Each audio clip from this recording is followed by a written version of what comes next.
What's going on, guys? Welcome back to the channel. All right, if you guys saw my last video, that was part one. It's more of a teaser. What's going on, guys? Welcome back to the channel. This is the 40-year-old bourbon, and I'm your host, Drew, and I am the 40-year-old bourbon. So if you saw my last channel, you know that I'm traditionally non-alcoholic. So I don't drink. It's something that I really just don't like the taste of, but I found myself kind of in a bourbon hole one day, reading about the different flavor profiles, oak, caramel, vanilla, all things that I really like as a fat guy. And I'm like, what am I missing out on bourbon? Have I been missing maybe one of life's greatest secrets because I chose to go through life non-alcoholic?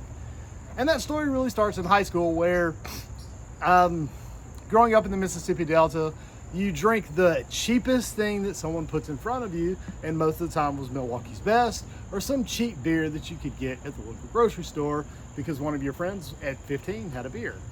And that skunkiness, that just warmed over piss wasn't my cup of tea at the time.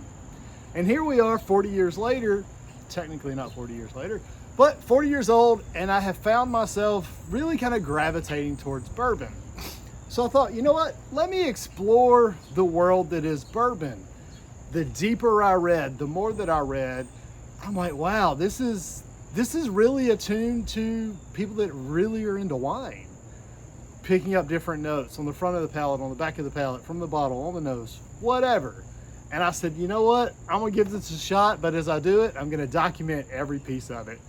So a few weeks ago, I shot the first half episode of my review of Old Grandad 114. So as you can see, this bottle has been opened because on that video we did smell from the bottle. I actually poured a couple of pours. I did one neat, one over ice, and the video stopped recording. So I threw it out there as a teaser, and now this is to finish up my review of Old Grandad 114. So you're asking yourself, I'm sure, why I chose Old Grandad 114 with such a relatively high proof level. It's 114 proof. Well, the bottle is super sexy. I like the bottle. That color in the sunlight, I think, is absolutely amazing. It's this burgundy amber, just burnt oak look that I just kind of fell in love with. Said, you know what? Let me give that one a shot. Why not?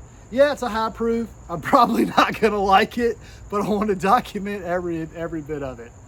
In that first video, I opened the bottle and I took a smell out of the bottle. And I'll tell you, this smells a lot sweeter than I thought it would with such a high proof. I thought it was gonna be straight fire and gasoline just consuming my nostrils, and it wasn't. On the nose, this is very pleasant. This is something that I could smell quite often and I think make me very happy. Again, smell it in. If you've not tried Old Grandad 114, I encourage you, go out, grab a bottle. I adore the color that is in this bottle because this is fantastic. Open it up, let it breathe a little, and catch a whiff of what's in this bottle.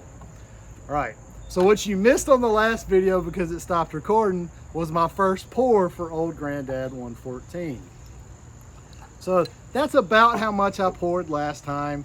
Probably a little less than most of you bourbon drinkers out there might pour, but as a bourbon virgin, we're gonna take this slow. We're gonna crawl before we walk, and who knows, maybe one day we'll be running. Tell you, but in a glass, that's gorgeous. In the glass, it smells good. So I have tasted this, right? We did a recording, it didn't record all the way, so I have had this. You missed my reaction. I'm sure this is gonna be very similar to that one. All right, so on the nose, again, very sweet, very nice aroma on the nose. Let's see, we're gonna do this straight. Let's see how it feels.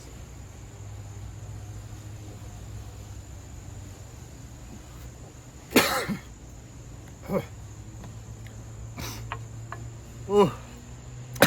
It won't stop. So that bourbon burn hits. This immediately engulfs my palate just with, it's not super hot, but you do get that bourbon heat. It lingers. I've got it lingering on the back of my palate, lingers in the mouth. It's lingering down my throat too. a subtle heat that's actually really nice. It's really warming. I couldn't tell you what flavors are in this. I pick up burn. That's the flavor profile that I'm gonna give it. But it's not, it's a quick, sudden rush, right? Immediately engulfs my palate through the nostrils, through the back of the throat, still lingers in the back of the palate, on the back of the tongue a little bit, but it's quite nice. It's outside of that initial kind of moment. This is actually nice. It's warm outside, but I am getting warmed from the inside out from this. Let's take another shot of this and see how we feel the second time, third time around. Oh, what was that? Hold on.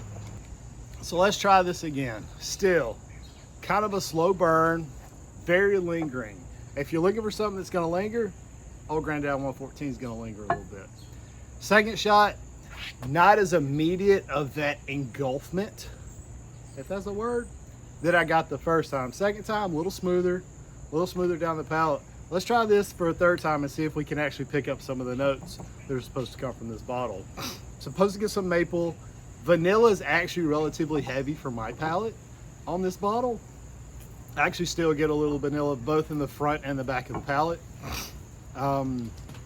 Burn is still there on the lips, through the tongue, back of the throat.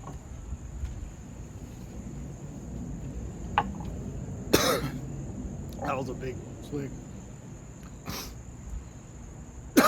There comes that just engulfment, and it's not really it's not a backdraft. I call it backdraft. I like it because it's a little hot.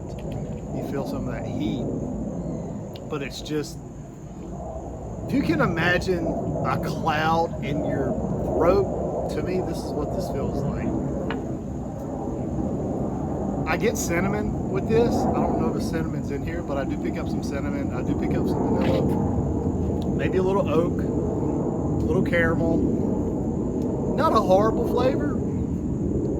It's not, for my palate, it's probably a little too bitter. But a nice drink on a cold day, right? As we're getting into fall, we're getting into winter. This is probably going to be a good go-to bottle for you with the 114 proof Old Granddad. What would I give this? Pleasant, probably pretty good to add to your collection if you don't have it. Relatively inexpensive bottle. I think this bottle is about 45 or 50 bucks, and this is one of the larger bottles that they have. This is 750 mil. Now we're burping it up. It's good stuff for camera. So my overall assessment of Old Granddad 114, probably going to be your average run-of-the-mill bourbons, right? Granted, this is my first experience in exploration into the bourbon world. I plan to bring you more content from my perspective as a non-drinker. I really would like to get into reviewing some of the bourbons that you guys like. Blanton's is on my list. Eagle Rare's on my list.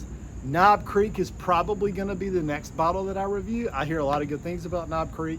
I think for someone that's looking for probably something a little sweeter, for some reason I'm thinking Knob Creek may fit that bill. What bourbons do you guys like? Right? What are some of your affordable bottles? What are some of the bottles that are on your list that are a little more expensive that you would like to explore? Maybe I can do it for you. All right, guys, I finished that. That I think is a success. Still smells oh so good. Smelling the glass is amazing. Guys, thank you for hanging out with me. I am the 40-year-old bourbon. We'll see you next time for the next review. Y'all have a good one.